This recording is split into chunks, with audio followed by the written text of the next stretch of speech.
la synagogue, ensuite de parler aux étudiants à l'école même, ce soir. Nous avons prié le matin avec tous les élèves de l'école, au Conservatoire de Toulouse. J'ai ensuite parlé à tous les enfants, bien sûr. Je me suis ensuite rendu à l'école primaire qui est dans notre lieu pour parler aux enfants et aux enseignants. Enfin, j'ai pu rendre visite au jeune homme, un adolescent, qui avait voulu protéger la petite fille, Myriam, qui a été tuée. Ce qui avait de très émouvant, c'est que ses parents qui étaient là, à l'hôpital, lors de ma visite, m'ont raconté que dès son réveil après cette opération, le jeune homme a dit « Comment va Myriam ?» Il fallait lui dire. Il avait reçu 3 balles explosives dans son corps pour essayer de la sauver. Ça aussi, c'est pas inutile. Comprenez que, avoir vécu de si près, et comme l'a rappelé le Israël, nous avons passé le matin avec Nora dans son écho, sur place. Tout ceci, on ne peut plus jamais l'oublier. Mais je veux simplement essayer de le dépasser. Et notamment, en me demandant pourquoi cet acharnement contre nous. Je ne prétends pas expliquer l'antisémitisme. Réponse, oui, comme l'ont fait nos maîtres dans la Gemara. Shabbat. Lama Nikra Shemu Sinaï. Pourquoi la montagne de la révélation s'appelle-t-elle le Sinaïm? Shemikan Yarda Sin'a Laolam. Car c'est de là que la haine, comprenez d'Israël, est née dans le monde. Sinaï est en racine Sin'a, la haine. Rachid dit là-bas dans sa Gemara, d'après Mipene chez Israël qui prouva Torah. Parce que Israël a reçu la Torah. Le Rif, dans cette Gemara, dit Mipene chez Hem l'Otibou Torah. Parce que eux n'ont pas reçu la Torah. En d'autres termes, qu'est-ce qui fait qu'on ne nous aime pas? Parce qu'on a reçu la Torah. Et ça change quoi? Finalement, demander à un juif dans la rue, en quoi ça vous dérange, ça vous interpelle, que les juifs fassent Shabbat, ils mangent kasher ou autre chose? En fait, c'est pas ça. C'est pas le fait que nous pratiquions telle ou telle mitzvah, c'est le fait que nous ayons été choisis par Hachem pour être les porteurs de son identité dans le monde. Et d'ailleurs, s'il en fallait une preuve, comment dit-on un juif en hébreu? J'entends, hein? Yehudi, bravo madame. Yehudi, ça vient de quel mot? Yehuda. Yehuda, c'est le seul prénom hébraïque qui comprend les 4 lettres du nom de Dieu. Yud, et, Vav, et. Ça veut dire quoi? Chaque juif est porteur du nom de Dieu. En nous disant, ça juif, qu'est-ce qu'ils veulent? Salir le nom de Hachem. Non, mais ce Dieu-là qui a pris ce peuple, j'en mets dedans. Alors qu'ils ont les boules graves. Ils ont bien voulu. Bon, je me rappelle, j'étais à l'époque à Marseille. C'était un peu chaud pour les Marseillais. Je me rappelle quand même, on a battu l'OL à la finale de la Ligue. Non, parce que je sais que les Lyonnais se sont plus depuis qu'ils ont gagné la Coupe de France. Donc, c'est pas la peine d'être l'OL, hein. Par contre, quand il fallait battre l'OL, c'était une autre affaire. Bon, on va passer dans le sujet parce que je vais sortir, ça et ça.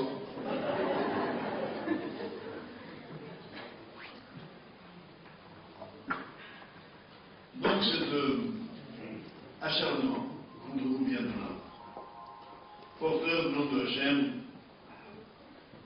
on suscite la jalousie. C'est pas seulement parce qu'on dérange. C'est vrai, les Français n'aiment pas ceux qui sont différents. C'est un thème bien connu en France. Il y a plus que cela. Je me rappelle, je disais donc à Marseille, un jour je conduisais, et puis il y a un monsieur qui venait chez lui en voiture. Il me voit, il faut croire que j'ai une tête de juif, je sais pas. Il doit avoir l'extérieur de richesse. Il me voit, il me dit, c'est un juif. C'est ce que j'ai fait. Je ouvre ma lettre et je lui dis, merci. Le gars, je sais pas ce qu'il a fait, mais il a failli faire un accident. C'est un honneur d'être traité de juif. Si nous nous en sommes conscients, on a compris le bien fondé de la leçon. Pas seulement il nous permet de rester ce que nous sommes, mais il nous donne encore plus de force. Et je crois que ça, c'est des leçons fondamentales. Maintenant, parce que j'ai quand même évoqué un peu le foot, j'ai déjà raconté, si je m'excuse de le redire pour ceux qui l'ont déjà entendu ou lu, lorsque j'étais là-bas à Strasbourg, occupé particulièrement des jeunes, et un jour j'avais choisi de les amener à l'ordre de Mandréum, au stade, voir un match de foot, à la Méno. Là-bas, il y avait un match Strasbourg contre Nice, qui était ma ville d'adoption. Moi, je faisais en plus un petit club. Et voilà que les Niçois, ils font une partie. On fait une fois dans une saison. Ils marquent un but, et deux, et trois, et quatre. 4-0 pour 10. Le seul à faire un kick, c'était moi. Et voilà qu'on est à 10 minutes de la fin, et puis l'arbitre signe un pénalty pour les Strasbourgeois. Un but pour Strasbourg, ça n'aurait rien changé avec le 0-4-1, la cause était entendue. Celui qui tire le pénalty est un juif, plus précisément un israélien, qui s'appelait Schlegel, qui était le meilleur joueur de l'équipe de Strasbourg. J'avais d'ailleurs réussi une saison magnifique. Moi, je le connaissais parce qu'il avait ses enfants dans le gang de la communauté à Strasbourg. Il tire, il le tire bien. Il ne tire pas dans les airs ou je ne sais où. Il le tire dans la lucarne. Et le gardien, il fait un arrêt exceptionnel. Il va chercher la balle dans la lucarne. Il arrête, donc il n'y a pas eu de but. Immédiatement, à la seconde, on fusait des 25 000 spectateurs présents des cris. Sale juif, retourne chez toi, juif au four, juif en Israël. Les jeunes qui étaient avec moi, ils étaient une vingtaine, une trentaine, je ne sais plus, ils bouillaient. Qu'est-ce qu'on fait? Qu'est-ce qu'on voulait qu'on fasse? On est 25, ils sont 25 000. Il n'y a rien à faire. Mais moi, j'ai pris une leçon, peut-être aussi, je ne sais pas. Je n'ai plus jamais mis les pieds dans un stade. J'ai compris que, bon ou pas bon, on n'oubliait pas qui j'étais. Et ça m'a fait penser à un homme bien plus célèbre que ce joueur de foot, qui s'appelait Albert Einstein. Quand il a écrit la théorie de la relativité, il a écrit dans son autobiographie: si ma théorie s'avère exacte, les Américains diront que je suis américain parce qu'il avait la nationalité, les Allemands diront que je suis allemand parce qu'il avait la double nationalité, les Français diront que je suis un grand savant. Mais si elle s'avère fausse, tout le monde se rappellera que je suis juif. C'est lui qui a écrit ça. Si bien que tout le monde a oublié qu'il était juif. Il avait raison. Et j'ai un troisième épisode que je voudrais vous raconter, qui s'est déroulé aucun rapport avec les événements actuels. En 1981, M. Mitterrand accédait à la présidence de la République. C'est ça que je dis aucun rapport. Il y avait un juif qui habitait dans l'est de la France, à Nancy, qui s'appelait M. Lévy, qui était un grand admirateur du président. Dès qu'il a été élu en hommage d'un homme fortuné à ce président qu'il aimait tant, il a offert sa collection personnelle de tableaux d'art moderne au Louvre.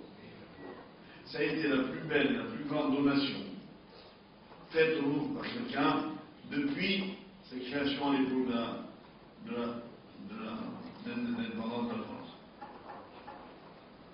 En d'autres termes, un cadeau exceptionnel. D'ailleurs, si vous allez un jour au Louvre, et que l'art vous intéresse, vous pouvez voir dans une des ailes du Louvre la collection d'art moderne qui s'appelle collection Lévy. C'est lui dont je parle. Ce monsieur avait donc fait ce don incommensurable. En termes d'aujourd'hui, on parlerait de centaines de millions d'euros. Et voilà que sur un journal prétendu objectif, Le Monde, je ne le lis jamais, il y avait en première page un article, je ne l'ai pas oublié, dont je peux vous lire les premières lignes par cœur. Monsieur Lévy, virgule, juif, virgule, originaire de Pologne, revéru, on a descendu en 2 mots. Il n'est même pas français, il n'est même pas catholique. Si c'était M. Dupont qui avait offert cette collection, est-ce qu'on aurait dit M. Dupont, virgule, catholique, virgule, originaire de Chalon-sur-Saône? Bien sûr que non. C'est bien. A offert au Louvre la collection, juste de retour à l'égard d'un pays qui l'avait enrichi. Vous avez raison d'être scandalisé. C'est un peu comme si ce monsieur, en faisant don à la France de sa collection, il avait payé sa dette. C'est la France qui l'a enrichi. Alors il paye sa dette. Voilà comment est perçu le plus grand donateur du plus grand musée de la République française. Simplement parce qu'il est juif. Donc, mes chers amis, la cause est entendue. Si vous essayez de passer anonyme dans la foule, on vous êtes sur le cœur. Prenez-le, voilà la première partie de mon chiot. Prenez-le pour un honneur, car il s'agit bien de ça.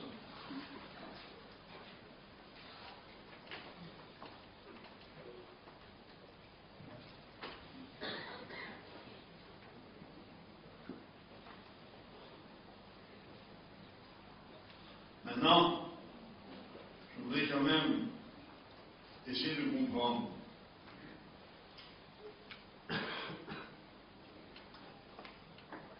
pourquoi nous souffrons tellement. Peut-on expliquer Corban, j'ai pas d'autre mot, Corban veut dire sacrifice, vous le savez.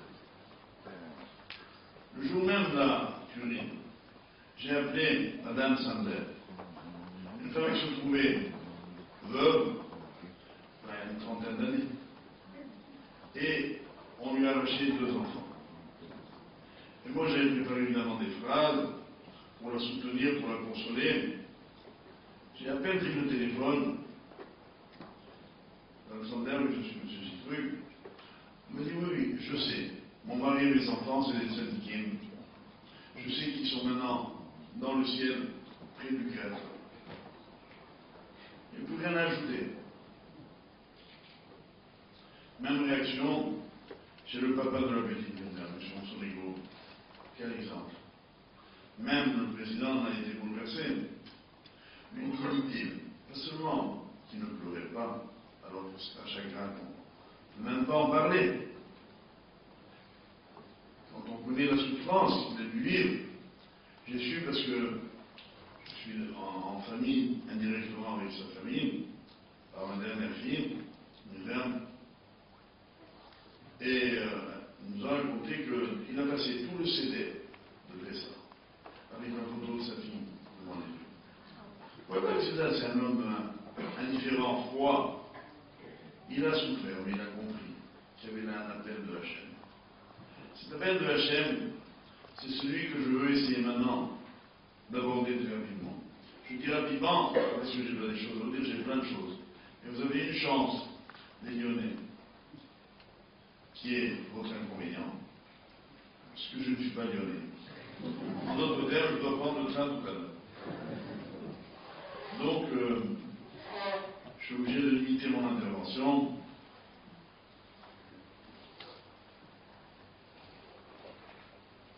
Dans le temps. Quand il y a eu des enfants assassinés, on ne peut pas penser à la période actuelle, qui fait que nous sommes en deuil. Ce soir, il n'y a pas de musique, il n'y a pas d'animation. Ce deuil se poursuit jusqu'au 33e jour de l'Auberge de Lac, car que nous avons malheureusement eu la douleur d'enterrer 24 000 de nos enfants en une période de 32 jours, tous les soirs, ce cortège de sacrés qui allait en terre et qui a été le plus touché Akiva. Comment évoquer quoi que ce soit sans vous parler de Rabbi Akiva? Rabbi Akiva qui a commencé à apprendre et à enseigner à l'âge de 40 ans. Il a formé des élèves pendant 24 ans. Il avait donc 64 ans. Un petit jeune homme, lorsqu'il est arrivé ce malheur. Lorsqu'il a perdu tous ses élèves, il aurait pu désespérer. Vous savez, moi, j'ai fait mon travail, ça suffit. Ça fait Rabbi Akiva. Il est allé dans le sud d'Israël. Il a ouvert une nouvelle yeshiva. En d'autres termes, il a repris espoir. Voilà pourquoi je parle d'espérance, d'optimisme. Et de cette yeshiva, Rabbi Akiva a fondé à cet âge-là, sont sortis entre autres les 6 plus grands Tanaïm, que sont Rabbi Shimon bar Yochai, Rabbi Meir bar Nanès, Rabbi Eliezer ben Yaakov, Rabbi Elazar ben Ava, Rabbi Yehuda. Il a formé les 6 plus grands maîtres de la génération. À l'âge de 64 ans, après avoir perdu 24 000 élèves. Et cet enseignement-là, qui est très connu, moi je l'ai écouté de quelqu'un dont je ne peux pas oublier, qui me l'a dit lui. C'était celui qu'on appelle affectueusement Baba Lazar. J'ai un de mes élèves proches, chez qui ce rave descendait quand il venait à Paris. Et il m'a dit qu'il voulait me voir, je me suis empressé d'aller le rendre visite, et puis tout près. Une fois là-bas, le rave m'a dit ça. Et il m'a dit, ne désespère jamais. Devant l'épreuve, ne désespère jamais. Hachem, et ne t'oublie pas. Quelques semaines après, il a été assassiné. C'était pris à son testament. J'ai donc le devoir de vous le dire.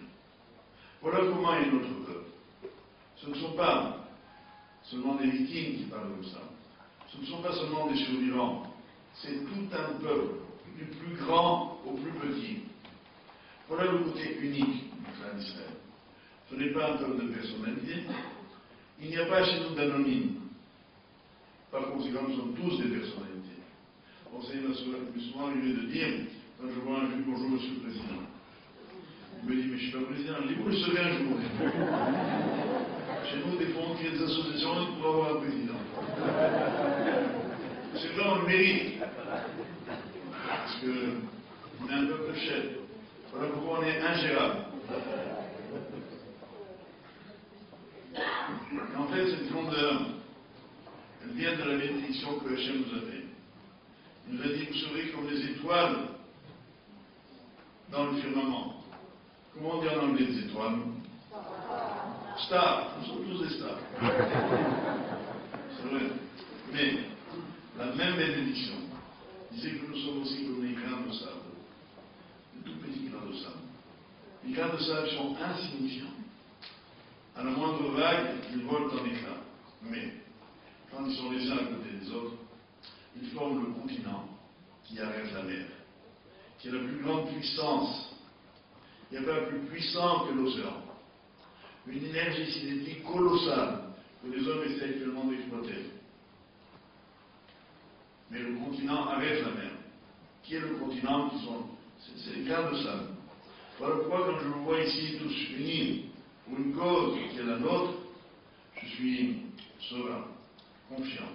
Je me dis que Hachem, j'en doutais pas, il ne s'est pas trompé. Il ne s'est pas trompé de choisir ce peuple. Parce que souvent, je me suis demandé pourquoi il n'a pas pris les Chinois. C'est vrai. 2 ou 3 milliards de Juifs, ça n'aurait pas fait de mal quand même. Non, il fallait pour ça comme ça. La Torah dit qu'il y a tellement de Mikol Amin. Vous êtes le plus petit de tous les peuples. Afin que cette équation reste vraie jusqu'à la fin des temps. Et elle est restée. On n'est pas nombreux, mais on est toujours là. Voilà donc, en substance, le contenu du message. Et l'explication, la seule que je peux donner, c'est que même si je ne le sais pas, même si je ne le comprends pas, toute souffrance, elle a un sens. Il y a un texte du Talmud qui dit, lorsqu'un homme se coupe, il a un petit doigt, il s'est coupé avec un objet, il saigne. C'est très pénible. Ça m'est arrivé un jour, avoir une petite blessure à un doigt, j'ai mis un temps fou pour le cicatriser. J'ai compris ce passage de la Gemara. d'âme qui est d'abord là pour les élus. En d'autres termes, tout a valeur expiatoire. Souvent dans nos vies, on a des contrariétés. Pas besoin d'arriver à des drames comme celui-là. Vous prenez la route, vous roulez dans Lyon, vous avez un périphérique à Lyon, non? À Paris, il y a un périphérique, des fois on le prend, et il y a marqué sur les panneaux, porte d'Orléans, 50 minutes. Il y a des gens qui se mettent à rêver. Moi, jamais je dis Boré périphérique. Pourquoi? Parce que je dis, grâce à ce temps-là, je vais sûrement éviter quelque chose de pas bien. Et j'utilise ce temps pour lire des textes, étudier, méditer, pas en conduisant, bien sûr. Eh bien, cette circonstance de la vie qui fait que l'histoire, nous ne pouvons pas la maîtriser, mais on sait qu'elle a un sens. C'est l'essentiel. Je ne peux pas vous expliquer le drame de Toulouse, je ne sais pas. Pourquoi cette petite fille? Pourquoi ces petits enfants? Pourquoi ce rave? Tous ces tzadikim? Je dis simplement ça a un sens. Et quel bonheur de savoir que la chose a un sens. Mon frère aîné est médecin. Il m'a dit, tu sais, dans ma vie, j'ai eu beaucoup de gens souffrir, pour tous les médecins. Il m'a dit, mais ce que j'ai vu le plus souffrir un jour, c'est une maman qui est pédiatre, qui m'a dit, je ne sais pas pourquoi mon enfant souffre. Ne pas savoir pourquoi on souffre, c'est horrible. Un juif ne se pose jamais la question. Je ne peux pas expliquer pourquoi cette souffrance là maintenant, pourquoi ce drame ici est maintenant, mais ici que ça a un sens. Et que ça s'inscrit dans une fresque gigantesque, dans laquelle le moindre détail est maîtrisé par le Créateur. Savoir que nous ne sommes pas livrés à l'aveuglement des nations et à l'absurde, c'est la plus belle des consolations. Et donc tout, je répète, un retard dans la circulation, un train qui a un problème, une visite, un conflit. On peut dire, bon, c'est du hasard. Non, messieurs, si vous rentrez ce soir, que vous avez la chance d'attendre que votre belle-mère vous rende visite, là c'est une catastrophe. Il y a un sens. Vous rentrez plus tard. Vous avez le chocolat. En d'autres termes, tous les petits incidents de la vie s'expliquent comme ayant pour origine le créateur du monde. Mais ce qu'il a le temps, l'invention des ordinateurs nous a permis de constater que l'on peut gérer une multitude de situations. Imaginez l'ordinateur divin, la puissance, la grandeur de cet ordinateur qui maîtrise le détail de la vie de chacun de tous les êtres vivants. Et pour les Juifs, dans le moindre détail. Et nous sommes donc nous, ça s'appelle en hébreu Hashgacha Pratit. Nous sommes nous les bénéficiaires de cette extraordinaire marque d'attention qui s'appelle la providence individuelle. Voilà qui nous sommes, mes chers amis.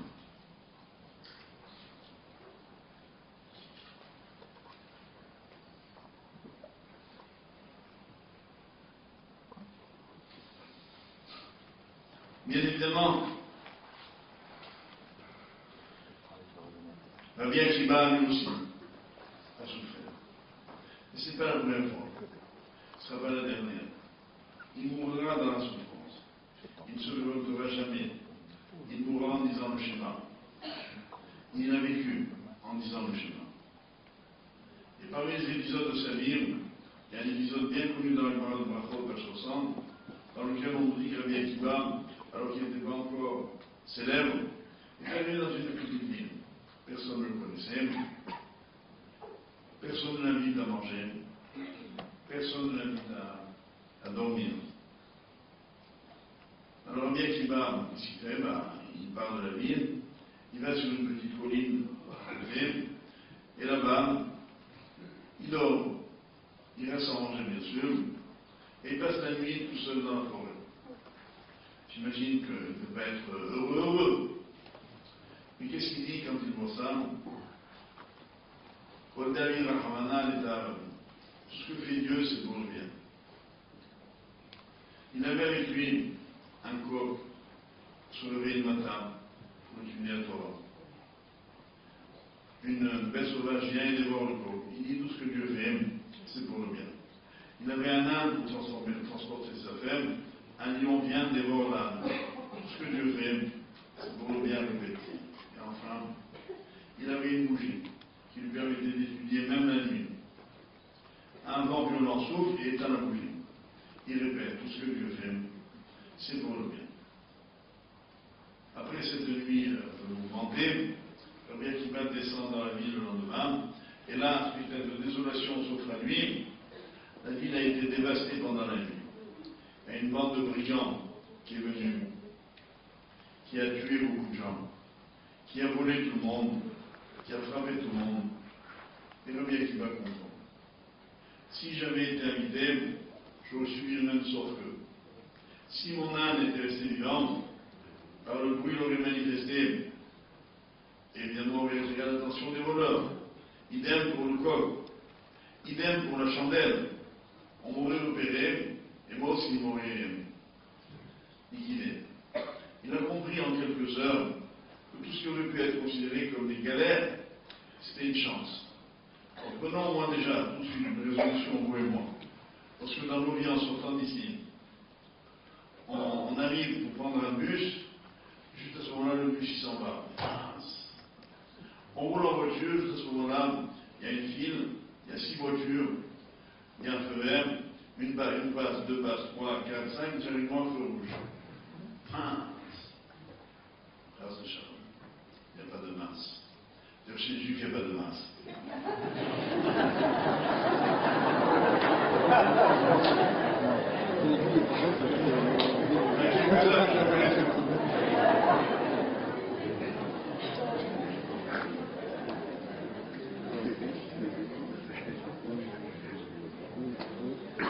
Maintenant, quand même, cette lutte se demande pourquoi les élèves de Rabbi Akiva sont morts ainsi. Et la réponse est hyper connue, c'est le royaume Noagim Kavod Zénazé. Ils ne se respectaient pas l'un l'autre. Je pensais comme ça. On a besoin tout de suite de prendre des résolutions, à part la résolution générale de tout bien prendre de mon côté. Peut-être qu'il faudrait que nous décidions, vous et moi, d'accorder plus d'importance à chacun, à chacune des personnes que nous connaissons. L'homme, il a besoin de kavod. Le kavod, texte du Zohar, le kavod, c'est un nefesh. Kavod benoïdom, pour les érudits. Kavod, dans la numérique 32, comme les 32 jours de l'Omer, où les béné, Tamil et béné Rabbi Akiva sont bons. Faire honneur à chacun, considérer chacun, prêter de l'attention. Dans la Torah, c'est une mitzvah essentielle. Pas seulement à nos grands-maîtres, pas seulement à notre père et notre mère, pas seulement à notre épouse, vous avez entendu, messieurs, à notre épouse. Il faut l'honorer et la respecter. Mais à nos enfants, à nos élèves, à nos amis, tous les hommes, je dois les considérer comme mes supérieurs. Même quand ils sont mes élèves, même quand ils sont mes enfants. Dès lors que quelqu'un m'a apporté quelque chose dans la vie, je lui dois une kavod. Il n'est pas possible qu'une personne, quelle qu'elle soit, ne nous ait pas apporté un jour quelque chose. Ou alors ça veut dire qu'il faut n'être pas assez attentif. Voilà ce qu'il faut être. Voilà la grande leçon de la Sira Torah.